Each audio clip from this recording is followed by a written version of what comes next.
Hello you guys. So I was checking the round 1 game of Fide World Cup and I saw that this game ends pretty quickly. And I was amazed that with this powerful engine era, how can a 15 years old international master can just outplay a GM like this. So let's just straightly dive into this brilliant game. So 15 years old Ediz Gurel has a white piece here and the Grandmaster Ivic Velimir has a black pieces. So we have a king's pawn opening with e4 and e5, then knight f3 and knight to c6, and now we have a roll pace with bishop to b5. Now there are mainly two famous ways to play this. You can play knight to f6, which is actually a Berlin defense, and you can either play a6 here, which is a Morphy defense. So black goes for the Morphy defense with a6 here. We have bishop back to a4 and then we have knight to f6. Now there are many ways white can play this position. White can play knight to c3 to strengthen the e4 pawn. White can play d3 to strengthen it, and white can even castle here, which provides the most dynamic play here. And here he decided to castle here. Here black can play b5 and bishop to b7 to have a solid play, but no, he goes for knight takes e4 instead. I also want to fight here. Here Gurel goes for the direct approach with d4 here, and here black must not take the pawn with either pawn or a knight here because his knight is just loose here because of rook to e1. So seeing all these things, black plays bishop to e7. And now we have rook to e1, and now black has to be a bit careful here. You can't just move a knight anywhere here because just pawn takes here, and you can't just push d5 here because of a simple move knight takes pawn here because this knight is pinned now.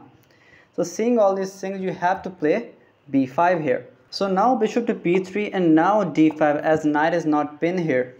So here d takes e5 and now bishop to e6. Now we have c3 to restrict the movement of the knight for the near future here and not allowing b4 to come with the good effect here. So we have a castle here, and now we have knight b to d2 here, and now we have knight to c5, and now we have knight to d4. And here black has to be a bit careful here. Here you just can't save your bishop here by playing bishop to d7 or bishop to c8 here. If you play bishop to c7, you're just losing a pawn here, and if you play bishop to c8 here, you're just losing a free knight here. So seeing all these things here, black plays knight takes d4. Then pawn takes knight here, and now we have knight to d3, forking the rook and the bishop here. So we have rook to e3 and then knight takes c1, and then we have rook takes c1. And now a5 gaining more space on the queen side. And now we have rook e to c3 attacking the c7 pawn. So we have a4. So you have to deal with the bishop first. So bishop to c2. And now we have a3. And then b takes a3. And then bishop takes a3. And now we have rook to b1. And now c5. And now d takes c5 and d4. And now we have rook to g3. And black here plays a blunder. And the white, the way punishes it is out of this world. So we have a bishop takes c5, which has to be a big blunder. And now comes the most beautiful part of the game here, and the way white punishes the back blunder is just out of this world. And he started the beautiful attack with bishop takes s7. And now if you're thinking after king takes, he will just go queen to c2 to regain the bishop here. No. After king takes, he plays queen to h5 check. And after king to g8, which is forced here, you play queen to h6 here, and now here g6 is forced here because you are getting checkmate even. So g6, and now we have knight to e4. So the threat is knight to f6 check, queen takes, pawn takes, and now this is a checkmate.